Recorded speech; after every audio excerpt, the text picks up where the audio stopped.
हमारे साथ जुड़े रहने के लिए हमारे YouTube चैनल को सब्सक्राइब करें, साथ ही बेल आइकन को दबाएं। नेटवर्क न्यूज की खबरें सबसे पहले देखने के लिए। वैक्सीन को लेकर उठ रहे सवालों पर बीजेपी का जवाब। सोनिया गांधी ने पीएम मोदी को घेरा। कोरोना वैक्सीन को वक्त से पहले मंजूरी खतरनाक। बीजेपी ने बंगाल चुनाव में झोंकी पूरी ताकत। जेडीयू में फूट को लेकर जेडीयू अध्यक्ष का बड़ा बयान। भारत में 2 कोरोना वैक्सीन को लेकर तत्काल इस्तेमाल पर मुहर लगाने के बाद इस पर राजनीति शुरू हो गई है। सपा के मुखिया अखिलेश यादव के बीजेपी पर भरोसा होने के बयान के बाद बीजेपी ने उसका पलटवार किया। बीजेपी नेता शहनवाज हुसैन ने वैक्सीन पर सवाल खड़े करने वाले नेताओं पर तंज कसते हुए कहा कि हमारे देश के कुछ नेता हमारे देश के बड़े वैज्ञानिकों से बड़े वैज्ञानिक हो गए हैं, जबकि पूरी दुनिया भारत के मेड इन इंडिया का लोहा मान रही है कि भारत के पास एक साथ 2 वैक्सीन है। किसान आंदोलन और कृषि कानून को लेकर पहली बार कांग्रेस की अध्यक्ष सोनिया गांधी ने केंद्र सरकार और पीएम मोदी पर निशाना साधा है। सोनिया गांधी ने कहा कि इस कंपकपाती ठंड और बरसात में दिल्ली की सीमाओं पर 39 दिनों से किसानों का संघर्ष देखकर मेरा मन विचलित हो गया है। 50 लोगों की जानें जा चुकी हैं, लेकिन पीएम मोदी का दिल नहीं पसीजा। आज तक देश में ऐसा अहंकारी सरकार नहीं आई थी। Drugs controller general of India के कोवैक्सीन और कोविशील्ड के इमरजेंसी इस्तेमाल की मंजूरी देने के बाद कांग्रेस सांसद शशि थरूर ने वैक्सीन के इमरजेंसी इस्तेमाल को लेकर बड़ा बयान दिया है।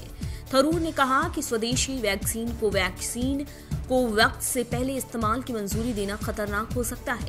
ये काफी जोखिम भरा हो सकता है। आपको बता दें कि भारत में कोरोना की 2 वैक्सीन को मंजूरी दी गई है, जिसके बाद से ही लगातार इस पर विवाद जारी है। कई लोग वैक्सीन के इस्तेमाल को खतरनाक करार दे रहे हैं। पश्चिम बंगाल के आगामी विधानसभा चुनाव को लेकर ये मुकाबला टीएमसी वर्सेस बीजेपी हो गया है, जहां बंगाल की सीएम ममता बनर्जी लगातार रैलियां करके बीजेपी की कमियां गिनवा रही हैं। वहीं बीजेपी ने भी बंगाल में जड़ें मजबूती से जमाने की तैयारी कर ली है। इसी कड़ी में बीजेपी के राष्ट्रीय अध्यक्ष जेपी नड्डा और गृह मंत्री अमित शाह इस महीने फिर से बंगाल का दौरा करेंगे। नड्डा 9 जनवरी को बंगाल दौरे पर जाएंगे, तो वहीं अमित शाह 30 जनवरी को बंगाल जाएंगे। इस दौरे में सीएए और एनआरसी जैसे मुद्दों पर चर्चा हो सकती है। भारत और ऑस्ट्रेलिया के बीच चल रहे टेस्ट मैचों की सीरीज के चौथे मैच को लेकर कई बाधाएं सामने आ गई, जिसके कारण क्वींसलैंड सरकार ने टीम इंडिया का काफी तीखी बात कही है। बता दें कि टीम इंडिया सख्त लॉकडाउन नियमों के कारण चौथा टेस्ट गाबा में नहीं खेलना चाहती है, लेकिन क्वींसलैंड की सरकार ने टीम इंडिया को तीखी बात कहते हुए नसीहत दे दी है कि नियमों को मानना है तो ही आओ, वरना मत आओ। ऐसे में ये उम्मीद की जा रही है कि चौथा मैच कहीं और हो सकता है। भारत सरकार लगातार भारत के सैन्य ताकतों में बढ़ावा कर रही है। इसी कड़ी में भारतीय वायुसेना को जल्द ही medium lift military transport aircraft दिए जा सकते हैं। इसके लिए यूरोप की एविएशन कंपनी एयरबस से बातचीत चल रही है। हालांकि अभी ये प्रस्ताव रक्षा मंत्रालय के कंट्रोलर ऑफ फाइनेंस अकाउंटेंट्स के पास है, लेकिन जल्द ही किसी भारतीय कंपनी से समझौता हो सकता है। बता दें, C295 एयरक्राफ्ट करीब 6 टन का पेयरलोड ले सकता है और करीब 11 घंटे तक उड़ान भर सकता है।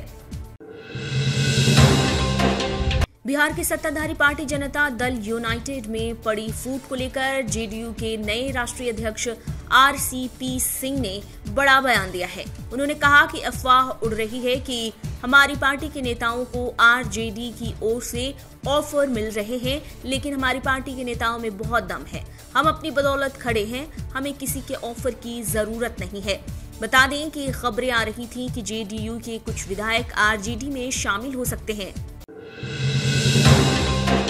दिल्ली में तमिल संस्कृति को बढ़ावा देने के लिए दिल्ली के सीएम अरविंद केजरीवाल ने एक बड़ी शुरुआत की है।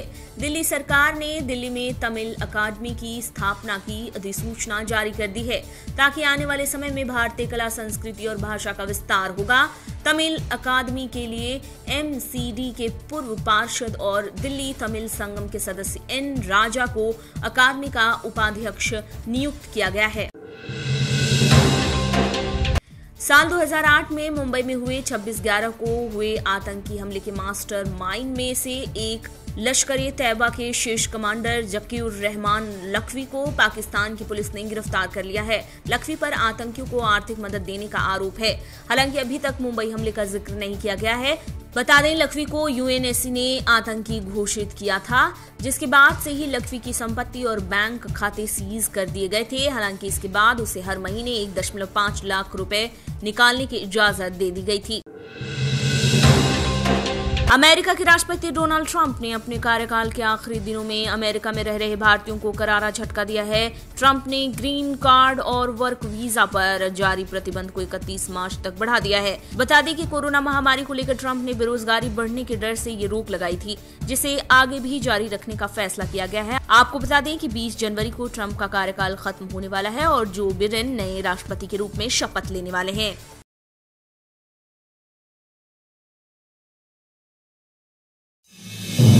आप देख रहे हैं नेट्रिक न्यूज, साहस सच कहने का।